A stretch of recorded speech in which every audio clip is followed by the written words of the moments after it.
Salam dan bahagia, salam guru penggerak. Salam kenal Bapak Ibu guru di seluruh Indonesia. Perkenalkan, saya Natalitia Sinaga, calon guru penggerak angkatan 11 dari unit SMA Swasta RK Santa Maria Pakat, Kabupaten Humbang Hasundutan, Provinsi Sumatera Utara. Video kali ini adalah tentang praktek penerapan segitiga restitusi untuk menyelesaikan permasalahan yang ada di sekolah saya.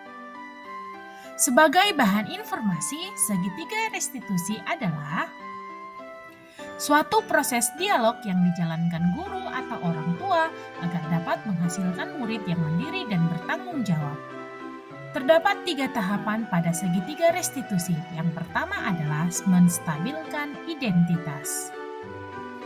Tahap yang kedua adalah validasi tindakan yang salah. Dan tahap yang ketiga adalah menanyakan keyakinan. Pada tahap pertama, menstabilkan identitas dilakukan dengan berdasarkan prinsip membuat kesalahan adalah bagian dari proses pembelajaran sehingga dapat menggeser identitas gagal ke identitas sukses. Tahap yang selanjutnya adalah validasi tindakan yang salah. Dilakukan berdasarkan prinsip-prinsip setiap perilaku berupaya untuk memenuhi setiap kebutuhan tertentu. Guru akan bergeser dari pemikiran stimulus respon menjadi proaktif sehingga dapat mengenali dan mengakui kebutuhan murid untuk memperbaiki hubungan dengan murid. Tahap yang terakhir adalah menanyakan keyakinan. Pada tahapan ini, murid akan diberi pertanyaan-pertanyaan bermakna untuk memunculkan motivasi secara intrinsik, sehingga mampu mengaitkan keyakinannya dengan tindakannya yang salah. Kasus yang pertama, Ketin tidak terima pekerjaannya selalu dicontek oleh temannya. Ia marah dan tidak bisa menahan emosinya. Berikut adalah skenario penyelesaian masalah menggunakan segitiga restitusi. Selamat siang, Ketin. Selamat siang, Ibu. Bagaimana kabarnya hari ini? Baik, Ibu. Ya, Ketin tahu nggak kenapa hari ini Ibu panggil ke kantor? Kurang tahu, Ibu. Tadi ketua kelas kita datang menjumpai Ibu. Katanya tadi Ketin bertengkar ya di dalam kelas. Betul, Ibu. Kenapa Ketin bertengkar di dalam kelas? Karena saya kesal, Ibu. Si Suryani selalu menyontek tugas saya, Ibu. Oh gitu ya.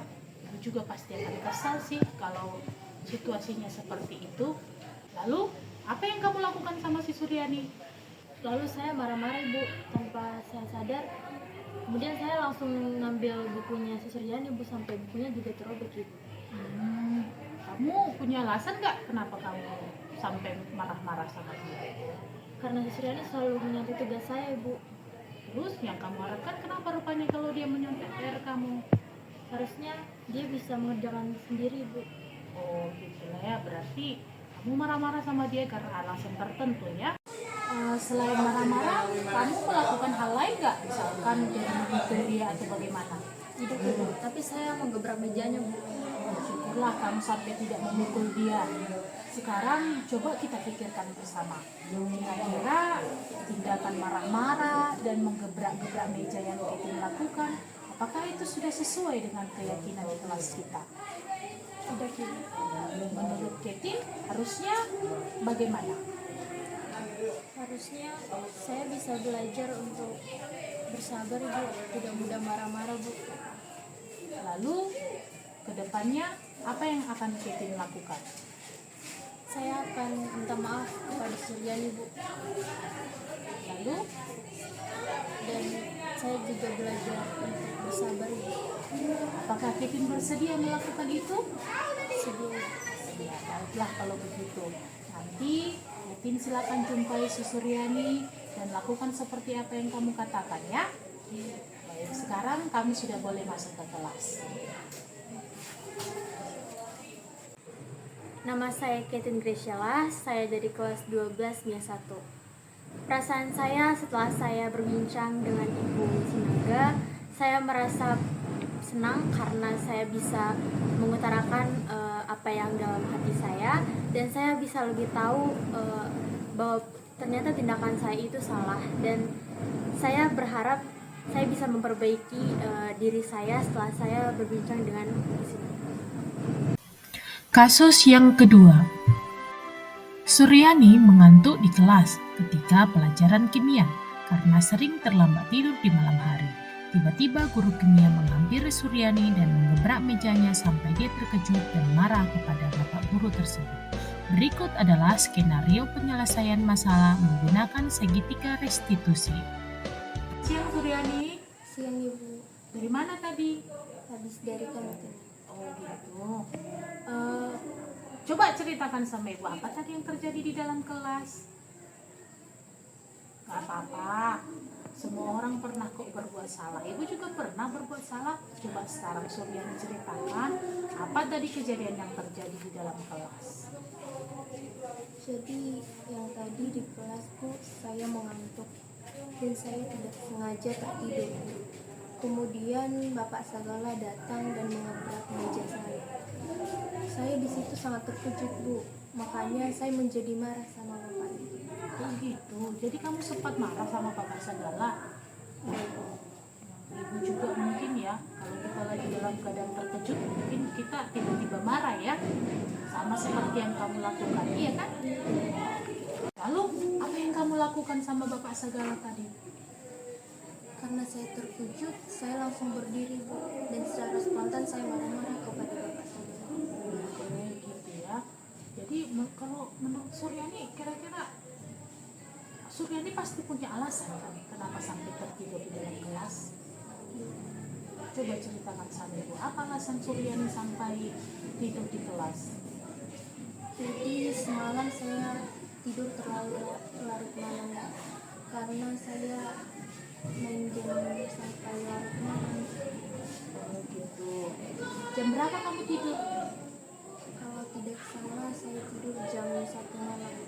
Sekarang coba kita pikirkan bersama, kira-kira tadi tindakan Suryani itu sesuai tidak dengan keyakinan yang ada di kelas kita?